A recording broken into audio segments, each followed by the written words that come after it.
welcome everybody to our webinar as part of the Agile 20 Reflect initiative around the world. And this is our contribution from Teal Unicorn to that in the English language. So I'm your facilitator for the day. I'm Rob England. I'm a consultant mostly in the IT world around management and new ways of working. It's my pleasure today to introduce to you Dr. Cherry Vu, who will be doing the presentation today. So Cherry is Vietnamese, if you hadn't guessed, and she grew up in Vietnam in the terrible deprivations after the American War and managed to get herself to be alive. To be alive, first of all, and to not starve to death, and to get to university in Vietnam and do several degrees. The only girl in her town to get to university that year, and then went on to do a MBA in public policy in Potsdam in Germany, and a PhD in public policy in New Zealand, which is where I met Dr. Vu. She's the founder of the Business Agility Institute in Vietnam, and it's a global thing. She started the Vietnamese chapter of that. She was one of 100 women in Lean In Agile group, and she is the ambassador for Vietnam for the Agile 20 Reflect. And so it's my pleasure to introduce to you Dr. Cherry Vu. Over to you, Cherry.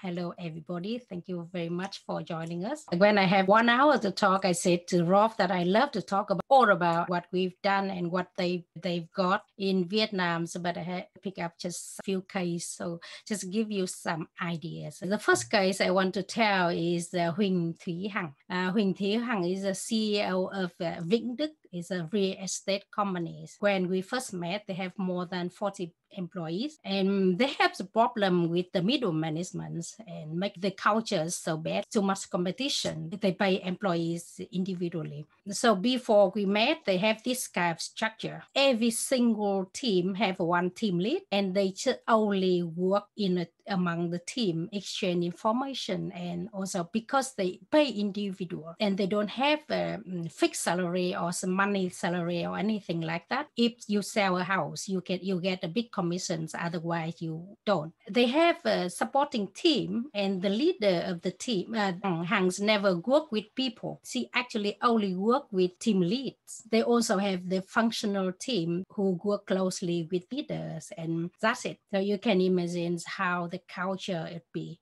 In real estate, what people sell is actually the information, but people didn't share information to each other because it's risky for them. When we start working with her, we see the problem of the middle management, the team lead actually create a lot of constraints in the system. So we took out the team lead. We also create the supporting team. The supporting teams also the people in the team who have more experience than the others. That create work structures go much faster, and they got higher revenues and higher income. The team work like this. So if you like someone for a particular deal, you can work with them. They work loosely. Every single house have one different teams. It depends on who will be best for the deal. The teams all self-organized, but conflict of interest is still there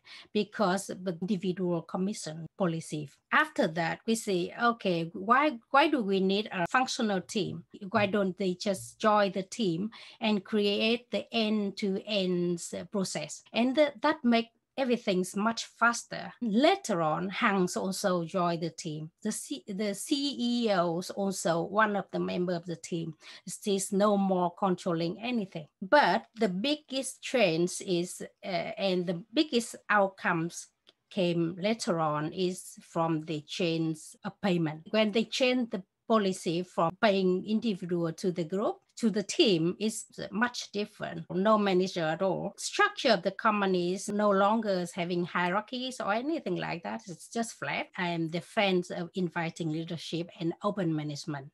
So I asked Hằng that every single thing, every policy, every decisions, you should put it on the table. Don't do it yourself. Stop making a decision. She stopped making decisions. She put everything on the table, what we call democracy, right? Han do that. So people gradually learned more and more skills. Before that, they have a very limited skills, but now everyone can do each other's work. So they have what we call cross-function team, pay people based on skills, and also all the team organized by skill, what we call shuhari, all the skill in a team that needs to finish the work. Shu, the learner, ha is the people who are good at work already, and Ri is master. So they divide people into Shuhari level and put it in the team to make sure that every single skill have at least one who are good at that. Based on self-assessment and group evaluation, we create the learning organization, so to make sure that every week they have at least 2 hours for learning, exchange idea, concept, understanding, even though they are not having any roles or don't have any team lead or promotion, but they are happy because all of them are better. They have better skills, they have more experience, they have more income. Here's the result. You can see before we change the policy, they start from June last year, and up to now, you can see the difference. You can see that the number of the employees dropped a lot, just because some key sales don't feel like they like the policy. They want to have a great sums of money rather than to share with among other. So they left. Operational costs also dropped a lot. Revenue still the same. Average payment for employees increased hugely. I'm very, very proud of this case because of the outcome, and people are much happier and they feel like every single day they are going to have fun. I was a speaker for Agile Vietnam conference. She came to me when I present about business agility and agile enterprise. She said to me, I think life should be like that. Work should be like that. Why is it so difficult? Since then, she just followed me around and she attended a lot of my trainings whenever I came to Hanoi, and she just joined my training. Tulum Villas have 1,500 people, and here's the reason. So she's applied the agile thinking. It's not only at work but also at home. She's a mother of 4 children. Here's what she did: make work visualize, fail small, fail fast, fail often, and fail. She dared to fail, and of course you can see the results here. And I'm so happy with this as well. She said to me at end year's party, we cried and we laughed a lot. She said, when I change, people change, and their lives much happier. Okay, this is another case. They made lingerie. They apply stand-up meeting every single day. Plan, do, check, adjust every single models that they have. Start from a very small number. Always start from small steps. They improve their sales process and apply the incentive policy. Again, it's all about the Shuhari, their team, self-managing and self-organized teams. They don't have to manage people anymore. No more micromanagement. And again, flip the hierarchy. Actually, they don't have any hierarchies. What they learned is to get out of the way and let people who do the work design the work. They create psychology, safety culture. People dare to talk. Before that, there's nobody talk in the meeting. Now the leader just watch rather than say anything. Is Lan Anh. Lan Anh was a former CEO of a packing factory. She's also the mother of 4 children. The factory is a new one. It's only 2 years old. They are still in the starting mode. That's why they lose for 2 years. Lan Anh met us more than 1 year ago. She applied this value stream mapping, visualization using Kanban. Again, get out of the way. And Lana left the company and start the Habobe, her new company. And I wish all the best for her, because she said to me, I think there should be a better way to manage people. 2 years ago, she said, I'm not happy with the way we manage people. Now I know what I have to do. So her Habobe, everyone is a leader. From this lady is Cẩm Lai. I call her fast and furious. They do fashion designs and manufacture and retails as well, mostly in Vietnam. At the beginning, she came to me talking about how bad her people was. They are lazy or negative. They never do what I tell, and all about people. Just hang on. Why did they do that? Have you ever thought about the way you manage people that make them be that way? We run the training for Agile Manager and Agile Enterprise, 6 weeks. And the first day, she complained a lot about her stuff. But the second week, she said, I've done it all. I get out of the way. I empower people and I don't tell them what to do anymore. And here's the result. Just after 2 months, she applied end-to-end process, self-organizing teams again, and customer focus. She said, I never ever say anything related to customers because the wholesales to the shops, you still have to understand people who are the user, the real customers, not retail people. And she's do more about that, empowerment, staff's happy. Here's another case. Terms is a superwoman. She got 3 companies, 2 in Vietnam and 1 in Thailand. She realized that all of her staff, I think she's here in the call today. She realized that her staff, they are unhappy and the income's not that great. And again, command and control culture. I didn't have all the information about the result, but here's what I got. She have every day stand-up meeting, servant leader. She make everything transparent. Every single thing, finance, people, recruitments, and whatever. Because she have 1 factory in Vietnam, and it's food factory actually. She said there's no inventory. It means that her warehouse empty. Client pay all money. No one have a bad debt, incomes increase, and staff much happier. Have 3 companies is not easy. She had to travel back and forth to Vietnam, but since COVID, she couldn't do that. So the only way she have to do is to empower people to do their job, and also giving a lot of trust, train the mindset about, we have to do everything's big, make everything look good from outside. Now, Term said that I am invisible in my company. They don't need me anymore. So I said to Term that, yes, but you still can create more value to the companies. Another case is Su Nguyen. Su Nguyen's the owners of lingerie factories. They have low productive and a lot of cultural issues. She took almost all of her key people to attend our training and also workshop. We have a workshop that called Diggers. We play games. We create a factory. In 1 day, we change from Lego into Diggers. It's a real factory, and she attended it 3 times, and every single time she said she learned something, and she came back to her factory and changed it. At the beginning, we start a conventional factory. Through the day, we play about 8 or 10 rounds, and each round we stop and improve it. The attendees actually do all the work, which is the facilitators, to help them, to give them some ideas about how an Agile enterprise look like, and then they train in that system.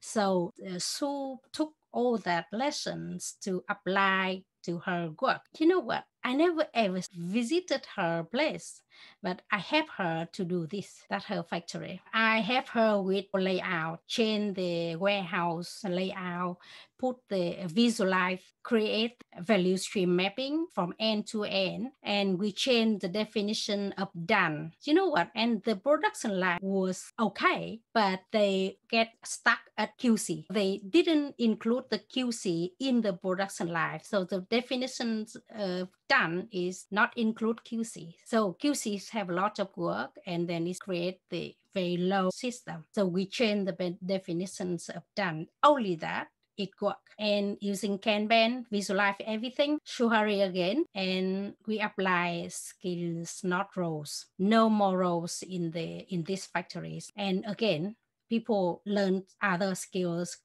change each other, and everyone can replace each other. No manager, flat structure. This is a very interesting case because before the new way, the revenues here, after it, before the COVID, I said to Sue that you better prepare. So change the way you sell things, marketing, selling, apply agile sales. After we change the physical layout and definitions of done and all the change in the factory, Sue came back to me say, we have a problem. What's the problem? We produce a lot. Now we need to sell. Otherwise, it's too much inventory.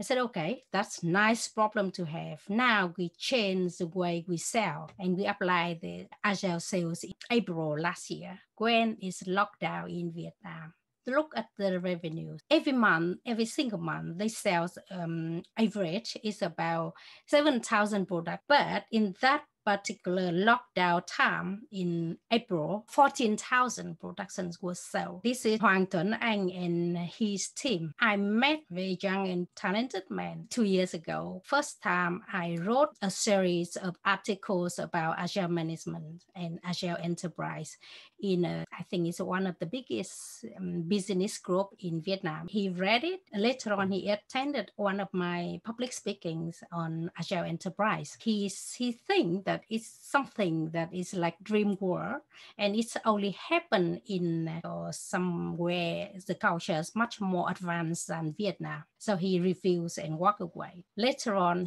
he's learned a lot about KPIs. He came back to me and said, Cherry, I'm going to apply this. Do you think it's okay? I said, I think with your small team, we can do it much better and simpler. We don't need to have all this shit. It's too much for a small team. And he attends one of my training and coaching about agile enterprise and agile management. I gave him a homework, said you have 3 months to make your organizations become agile enterprise. 3 months, because you have only 7 people. In 2 months, he did it. Here's the result. It's not so much different from others, but he applied it very, very quickly, from command and control to servant leader. And he took all his team to my training. He been persuaded by Hằng. So you can imagine only 2 months is changed that much. He brought his team into a training. The idea is that he said, I want people lead, not me. If they got the right way of thinking, the right method, they will be much better. Almost all of his staff is just my son's age. This is one of our biggest clients in Vietnam, Huyên. Huyên was a CEO of the Garment 10 company. The Garco 10 is one of the biggest garment companies in Vietnam. This is what they do. This is very interesting case because they are privatized from its government and military. You can very well imagine how the culture look like. Here the people is only people in the headquarters. So what we did, before Huyên got retired, she talked to me and say, Cherry, I want to leave a good legacy for my people, for my new generation. So can you come to Vietnam and help us with that? So here's what we did. Train a lot of staff. We introduced balance scorecard, value stream mapping for the whole system from order to deliver. We have to move the central warehouse to a factory. Every single thing that you buy, the factory buy, they have to got the approval from the center, the headquarters. So you can see how the flow of goods go. No matter you buy this cup or no matter you buy millions dollars of machine. It's the same process. So we train staff performance evaluation. We teach them lean. They have a very funny ways of understanding about lean. It's lean, what they call lean 1, lean 2, lean 3. When we came there, we said, what does it mean? It mean that if in one workstation you have one shirt to make, then it's lean 1. And if you have 2 shirts to make, it's a lean 2, and 3 shirts to make, it's lean 3. They apply lean, but the whole system is just stuck. So we correct that. We introduce what is real lean mean. We did Kaizen events to find out the biggest problem of the factories, and we teach them how to go to Gemba.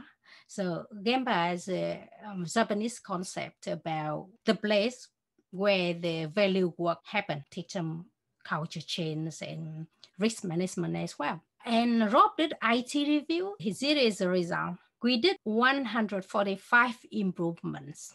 When we go to the Gemba, we found 81 waste. They fixed it just 1 week after. We identify the biggest problem of the factory. The biggest problem of the factories is that they have to stop the production line so many times a month to change the production line. Every single change, every single improvement, we measure how they change from the before and after. This is one of these. It's about the time they do one process. It's a reduce amount. Look at the amounts of time that reduce. So you can imagine, so 145 improvements, how much it changed the system. That's all the story that I want to tell today. The message we want to deliver here is what got you here wouldn't get you there. So we have to change the way we do because of the VUCA war. Our motto, we want to be faster, to be better and happier. We work better, we have better life, we have better society. Thank you so much. I hope I don't talk too much. It's wonderful, Cherry. Thank you. Isn't she amazing? So the stuff that Cherry has achieved in Vietnam is just incredible. And these are just some of the clients that we have more information. We continue to do amazing stuff remotely, which I find incredible watching it happen as well. So Cherry runs a coaching group and does consulting remotely and training. We're doing a lot of training remotely, and these success stories just keep happening. So the message, I think, is that these new ways work and that it's all around our approach to management that transforms. New ways of management open us up to new ways of working. And if we don't change how we manage, then we don't change how we work. And for us, it's about new ways of consulting and consulting around these new ideas in order to enable managers to change how they manage. And you can see the effect of it. You can see the consequence. And it's wonderful to have an opportunity at last to share some of this stuff in English. We've got a reasonable number of people on the line, and we've got some people we know and some people we don't know. And I'd be interested for questions. We've got one question already from Dominic, which is, what do you find, if any, special, easier, or harder when introducing agile, all these ideas to Vietnamese culture or Asian culture as compared to other cultures? Are there cultural differences in applying these? I think, yes, it's easier and harder at the same time. What is easier is that I realized that Vietnamese keen to learn the new things. It's easier. And when they see the result, they will do it more. But also it's harder. You can see almost all of my stories is about women, almost. I find it's very tough to change the mindset of males in that culture. Lots of people who came to me and say they get it, but from the day they get it to the day they can do it is so long. And I think it's very, very tough. Also, women, not so many women who are achieved that level, right? Being CEO or being managers. Anybody who makes it, these women like Tim and Lee are on, and others, to be at that level, you've got to be pretty progressive and very, very smart. It means we're almost starting with an advantage. And any of the guys we engage with are equally progressive and smart for the very fact that they're willing to listen to a woman. Really, one biggest thing that I find challenge. I don't mean to focus on women, actually. It's just not easy to listen to a woman, I think. It's one of the biggest challenges. I think we have it easy in that it's a reasonably naive country still in terms of new ways of managing and so on. You know, that it's, you know, we strike much more sophisticated organizations in the West are already further down this journey. I think that's true. It makes it a little easier for us. What we call is we have so much low-hanging fruit so quickly to prove the results. The thing I see most is what Cherry said, that people are open, that by God, they can move quickly and cleverly once you provide the ideas. In the West, I find maybe more cultural, more political complexity and resistance and conservatism. Maybe not. Maybe it's just the clients we're working with in Vietnam are different. It's actually not that different. People are the same all over the planet, I think, is the real bottom line. So I have the question. I think about flat structure and self-organized and wonder, how do we assure that we drive in the direction what we want to?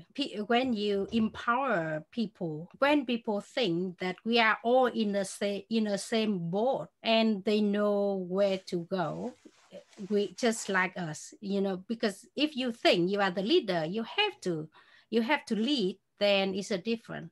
But if you think everyone can be leader and everyone have the same direction, they have the same goal to achieve, then we don't have to worry about this. And it's not necessarily your vision in the end. So as the owner leader, you might have a particular vision of the organization, but if everybody in the organization has a slightly different one, ultimately you can either try and convince them or you can end up saying, okay, that's where we're going. When Hang start bring everything on the table to let people discuss about what's the problem, what we need to do to solve the problem, they feel a little bit scared because she came back to me and say, Cherry, there's something that I think is very important, but people don't want to talk. I said, if people don't want to talk, then it's not that important. That's a price we have to pay. You know, you want democracy, but you don't want to listen to what people want to say. And how do we to manage the conflict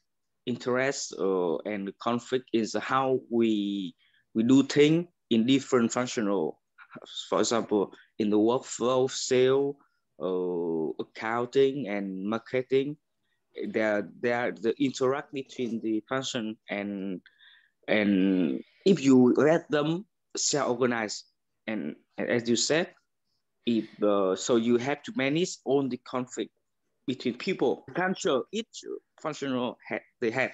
Right. The ideas, what you've just said, functional team is all about silo working. We don't work in that way anymore.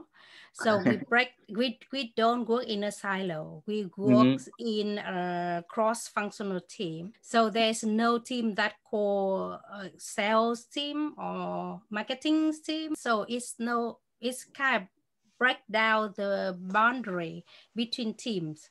Or even if you have to work as a team, then it's always the flows of information. And if you visualize the work, everyone see each other's work. Everyone know what the pain point of the other team. Then there's no interest of conflicts anymore.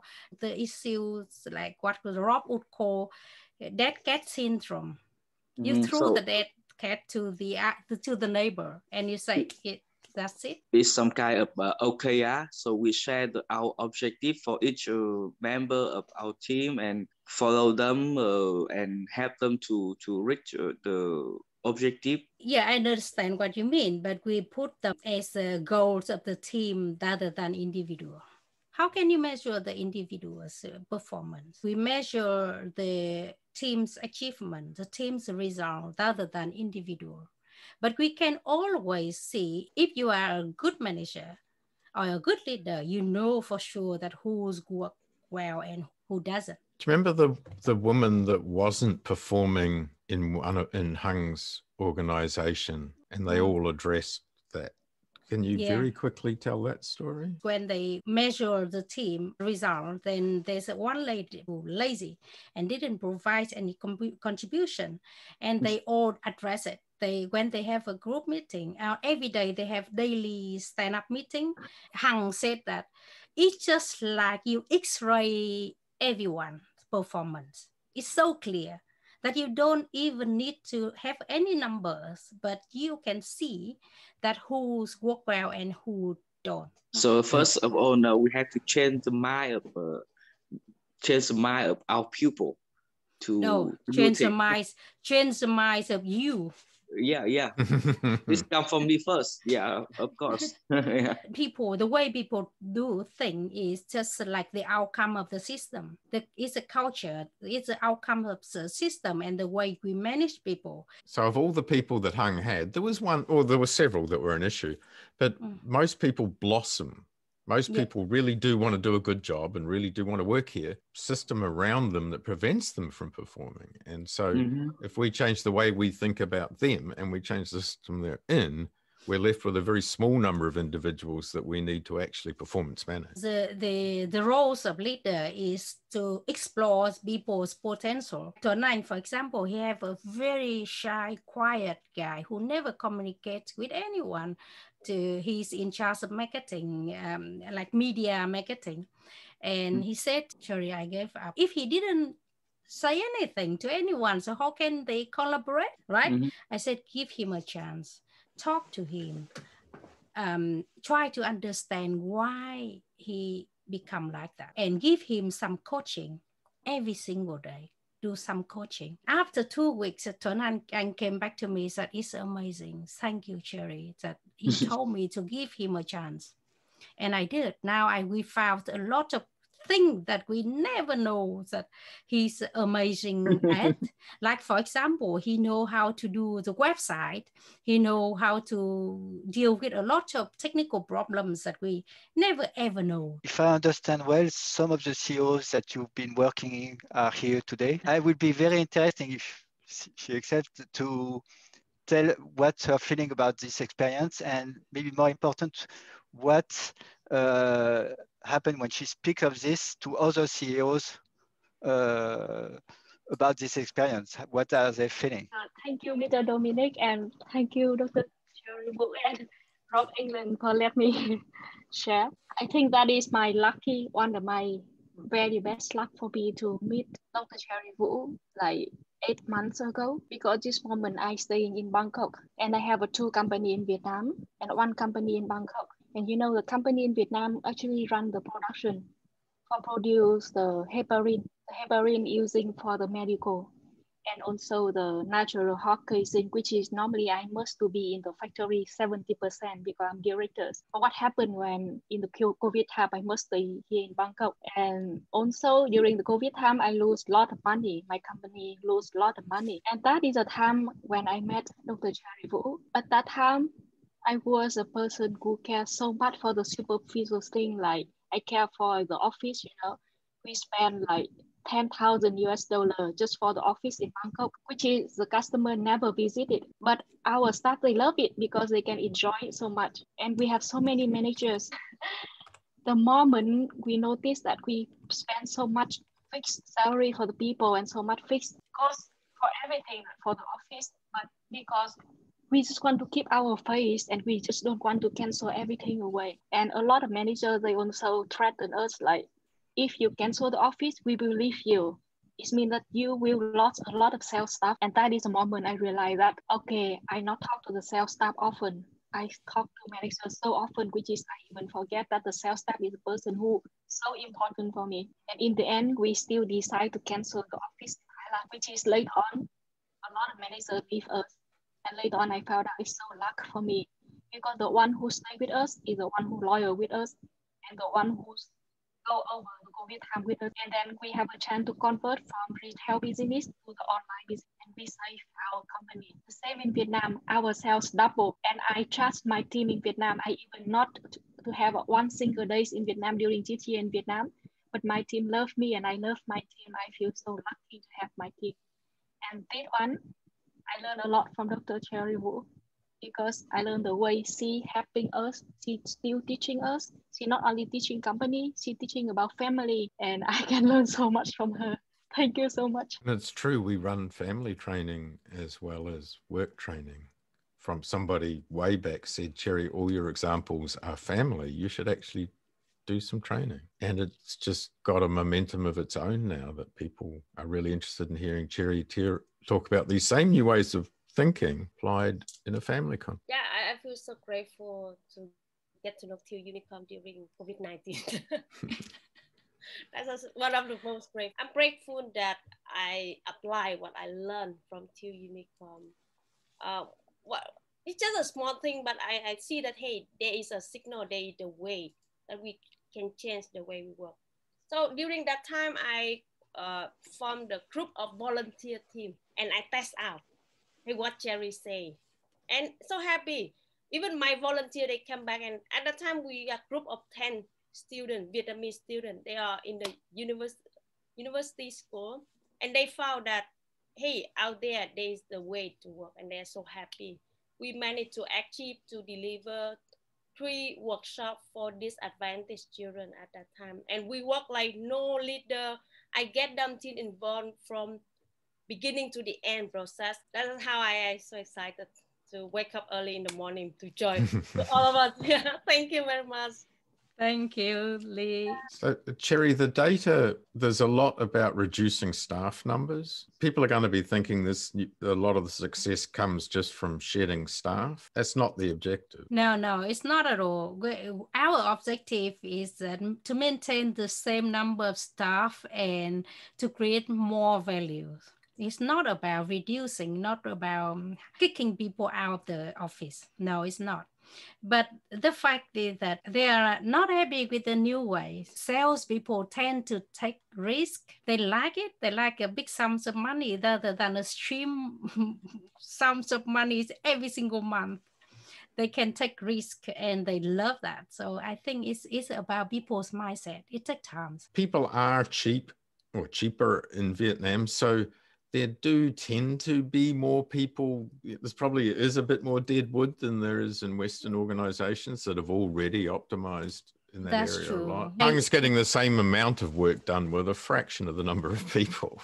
There's no getting away from that fact. And they realize that, they don't need that much people actually. Yeah. And because of their sales model, she was letting anybody have a go. So if someone wanted to come and sell, she'd let them because they didn't get any money unless they sold something. So there were a whole lot of people who were trying to be salespeople and sucked at it and weren't making any money, but they were on her payroll, they were occupying desks, they were consuming overhead, right? It was costing her to run this charitable organization, giving people a chance to try and be salespeople was really what she was doing. She said, I never ever kick anyone out or fight anyone. Thank you, Jerry. Thank you, everybody, for coming along. We really appreciate it. Thank you to Term and Lee for speaking up. We really appreciate that too. This is our first time we've brought the stories in English, and we look forward to more stories from some of the other students that we will bring, because it's really important, I think, to show that this stuff actually works. That to me is there's lots of theory out there, but practical results are a bit thin on the ground, and we're getting lots of them. So we're very proud and excited and happy to bring these ideas to you. We do our little bit for feminism, like we do our big bit. You talk about better results, better lives, better society.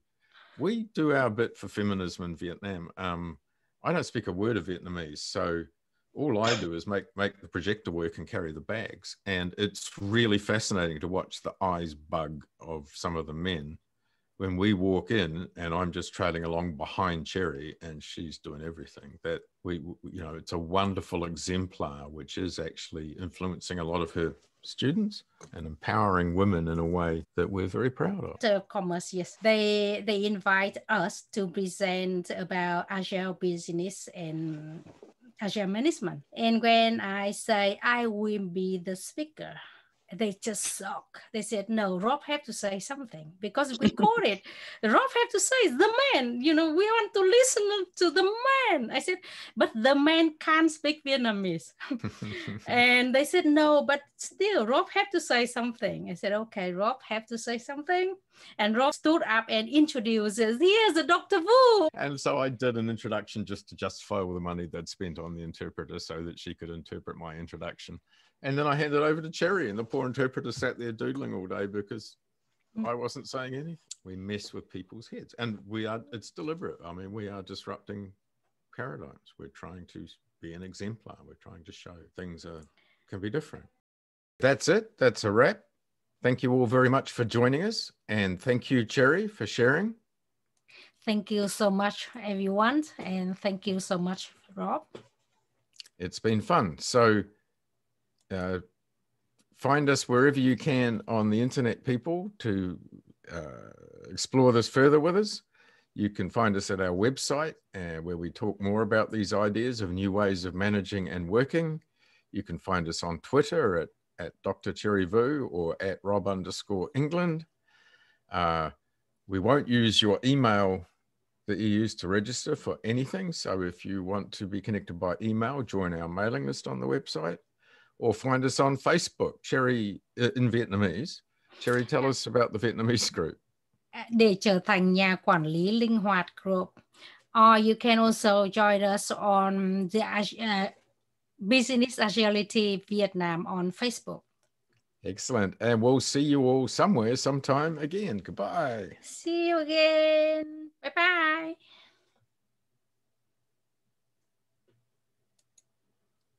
Wonderful, darling. Great. Thank you. It's great.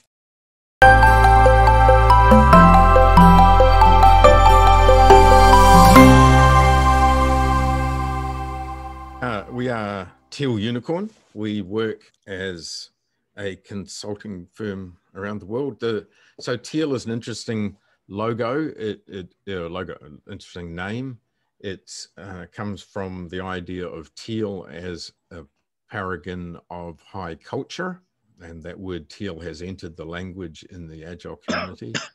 It comes from unicorn as an aspiration for the operating model of organizations. And our motto is to make work better work, better results, better lives, and better society. So that's our aspiration. We consult in New Zealand and Vietnam mostly, but we do other work around, especially the region and the world. We train quite a bit around Asia Pacific, both on site and globally.